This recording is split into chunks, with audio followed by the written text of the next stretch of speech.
Assalamualaikum dan salam sejahtera saya ucapkan kepada anda semua.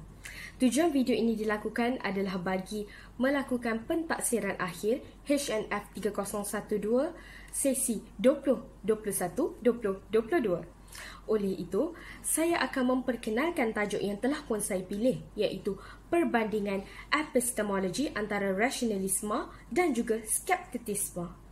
Namun, izinkan saya memperkenalkan diri saya terlebih dahulu.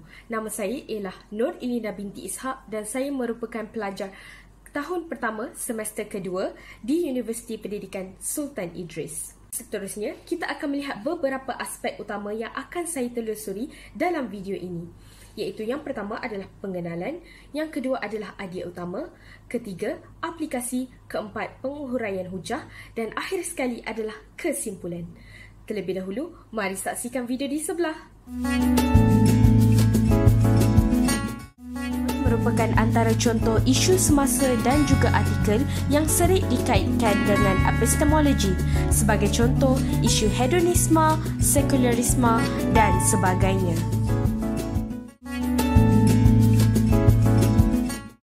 Seterusnya, kita akan melihat tentang pengenalan epistemologi itu sendiri.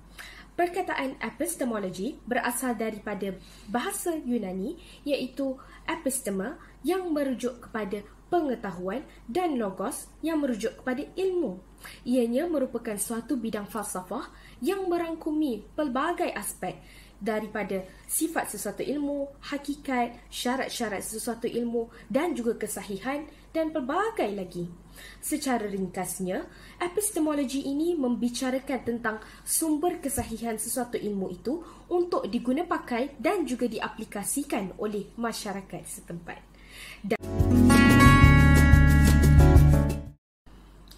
Rasionalisme merupakan perkataan bahasa Inggeris yang berasal daripada perkataan rational dan dalam bahasa Latin pula, rational bermaksud kepada akal. Mereka yang berpegang kepada fahaman rasionalisme akan percaya bahawa akal merupakan sumber pengetahuan sesuatu ilmu. Hal ini adalah bertentangan dengan mereka yang berpahaman empirisisme, yang mana mereka percaya bahawa sesuatu ilmu tersebut akan diperoleh menerusi panca indera dan juga pengalaman manusia.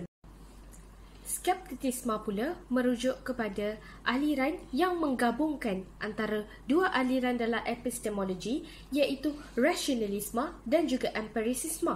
Skeptisisme bertindak sebagai aliran yang mentesiskan kedua-dua aliran tersebut bagi mendapatkan kesahihan sesuatu ilmu tersebut berdasarkan kedua-dua aspek akal dan juga panca indera manusia. Antara kelebihan bagi fahaman rasionalisme adalah mereka memperkembangkan pelbagai bidang falsafah, antaranya mantik, logik dan juga matematik. Namun begitu, rasionalisme ini mempunyai pelbagai keterbatasan kerana akal manusia itu sendiri mempunyai batas-batas yang tertentu. Antara contoh topik yang tidak atau mungkin sukar untuk dibicarakan adalah seperti kejadian manusia, bintang, syurga, neraka dan sebagainya. Dan tidak dilupakan juga bahawa rasionalisme ini hanya menitik beratkan kepada sifat sesuatu objek melebihi daripada objek itu sendiri. Antara kelebihan skeptisisme ini, ianya telah menyumbang kepada penemuan kaedah dan juga metod dalam skop epistemologi barat. Namun begitu, setelah penemuan ilmu tersebut dilakukan melalui skeptisisme, kajian lanjut tidak dilaksanakan kerana apabila telah dilakukan secara skeptisisme, ianya telah pun mendapat validasi yang kukuh daripada akal dan juga panca indera manusia itu sendiri. Antara tokoh yang berpengaruh dalam fahaman rasionalisme adalah René Descartes, yang mana beliau menyatakan bahawa sumber pengetahuan manusia itu haruslah berlandaskan kepada akal yang rasional dan juga waras, yang mana membolehkan manusia itu sendiri untuk berfikir secara kritis dan juga kreatif. Antara tokoh lain yang turut menyokong pernyataan beliau adalah Spinoza Leibniz dan juga Christian Wolff. Antara tokoh yang mempengaruhi skop skeptisisme adalah Immanuel Kant, yang mana beliau berpendapat bahawa pengalaman dan juga akal manusia itu sendiri merupakan sumber ilmu yang sahih.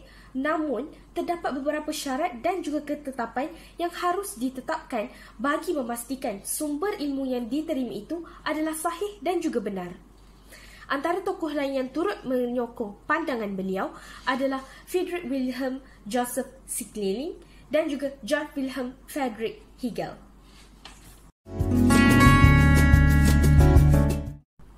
Pertama sekali kita akan melihat kepada aspek rasionalisme.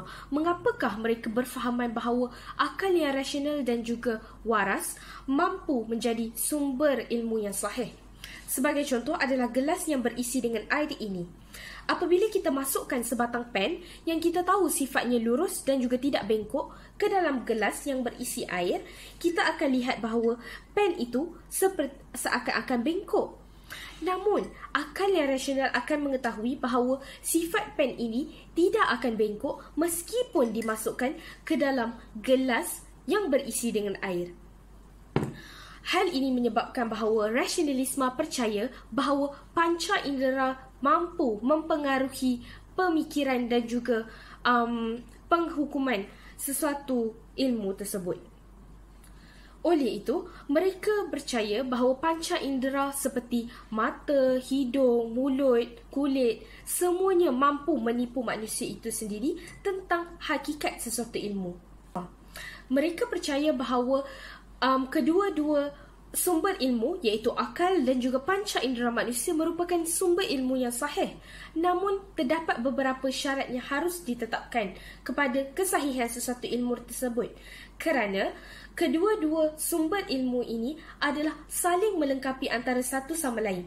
Dengan adanya ketetapan syarat dalam sesuatu ilmu itu akan menyebabkan keseimbangan antara kedua-dua aspek sumber ilmu tersebut dan akhirnya menjadikan sesuatu ilmu yang diperoleh itu sebagai sumber yang sahih dan juga boleh divalidasikan.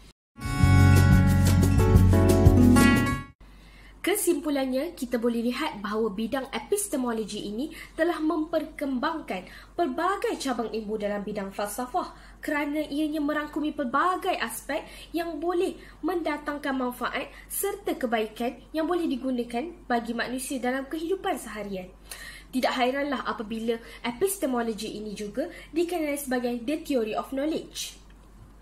Dalam bidang epistemologi barat, aliran skeptisisme dan juga rasionalisme merupakan dua bidang utama yang sering digunakan pakai. Namun, ianya adalah berbeza dengan epistemologi Islam yang mana kita berlandaskan Al-Quran dan Al-Sunnah sebagai panduan untuk kita mencari sesuatu ilmu tersebut. Tidak boleh dinafikan bahawa perbezaan budaya antara Barat dan juga Timur telah menyumbang kepada faktor yang tersebut.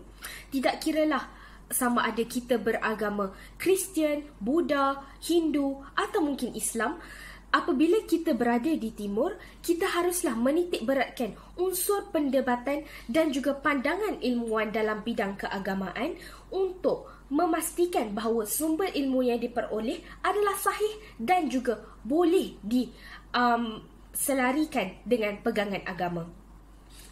Oleh itu, kita sebagai seorang Muslim terutamanya haruslah berpegang teguh kepada ajaran agama Islam itu sendiri dan tidak seharusnya terus terjerumus dan mengikut budaya Barat yang terlampau bebas serta menyebabkan kita hanyut akhirnya dalam proses pencarian sesuatu ilmu. Sekian sahaja daripada saya. Terima kasih.